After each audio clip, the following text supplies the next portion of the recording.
Великая Отечественная война не обошла ни один дом, ни одну семью, ни одного человека. Каждая семья имеет связь с этой войной. Мою семью война тоже не обошла стороной. Я хочу рассказать вам о родственнике, который для нашей семьи герой. Трапезников Александр Дмитриевич, 1924 года рождения. Родился в деревне Путоево Кудымкарского района Молотовской области. Окончил школу в деревне Нестерово Кудымкарского района. Он был четвертым ребенком из 5. Александр Дмитриевич был родным братом моей прабабушки по маминой линии. К нашему большому сожалению, фотография моего родственника была утеряна. Когда началась Великая Отечественная война, моему двоюродному прадеду не было 18 лет, но он хотел помочь своей стране и обманул, добавив год к своему дню рождения, для того, чтобы его призвали в ряды Красной Армии. Александр был призван в ряды Красной Армии в 1942 году Кудымкарским районным военным комиссариатом. После призыва он прошел учебку в Чусовском районе. В звании младшего лейтенанта начался его военный путь.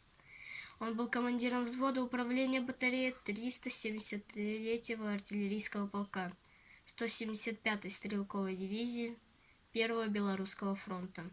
Из рассказов моего дедушки о военной жизни моего двоюродного прадеда мне стали известны некоторые моменты.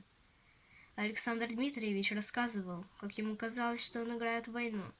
Также он рассказывал, что когда были ожесточенные бои, он прыгнул в окоп, спасаясь от пуль противника. Оказалось, что в окопе сидел молодой немецкий солдат и целился в него, но мой двоюродный дед выстрелил первым.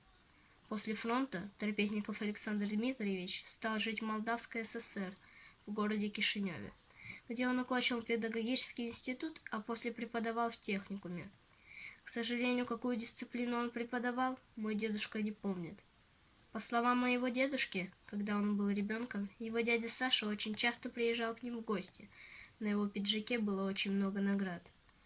Мой двоюродный прадед дошел до Берлина в звании капитана и был награжден орденами и медалями. 15 апреля 1944 года он был награжден орденом «Красная звезда».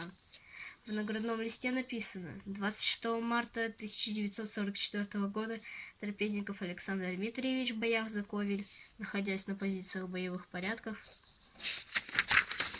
пехота корректировала огонь своей батареи. По его указанию было уничтожено 5 танковых пулеметов, разбито 4 дома с засевшими в них автоматчиками и подавлено 5 пулеметов, чему способствовал нашей пехоте прорыву к южной окраине города и закрепиться за крайние дома.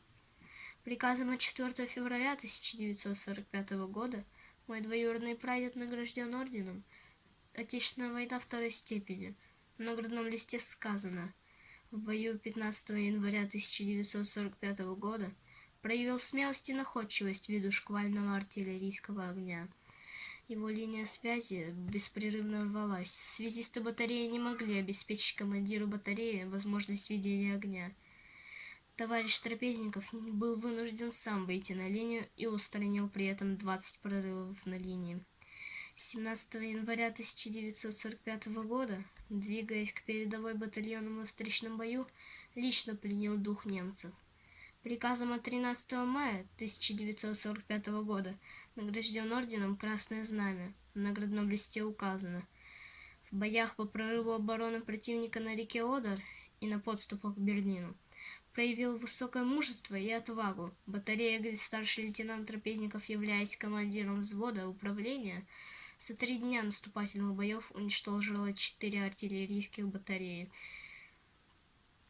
подавила огонь 3 минбатарей и уничтожила 13 огневых точек противника. Во всех боях старший лейтенант Трапезников лично находился в боевых порядках пехоты, корректируя огонь своих батарей. Благодаря отлично поставленной разведке огонь был исключительно эффективен. 19 апреля 1945 года во время отражения контратаки противника лейтенант Трапезников был ранен, но с поля боя ушел, когда контратака противника была отбита. В этом бою лейтенант Трапезников из личного оружия уничтожил 8 гитлеровцев. 9 мая 1945 года Президиумом Вооруженных сил СССР Был награжден медалью за победу над Германией в Великой Отечественной войне 1941-1945 годах. После окончания войны мой двоюродный прадед также был награжден. 21 августа 1953 года Президиум Вооруженных сил СССР был награжден медалью за боевые заслуги. 6 апреля 1985 года министром обороны СССР награжден орденом Отечественной войны первой степени. Я горжусь своим прадедом. Каждый, кто прошел через войну и ее потери, достоин уважения. Светлая память всем павшим в боях и вернувшимся домой. Спасибо за мирное небо над головой.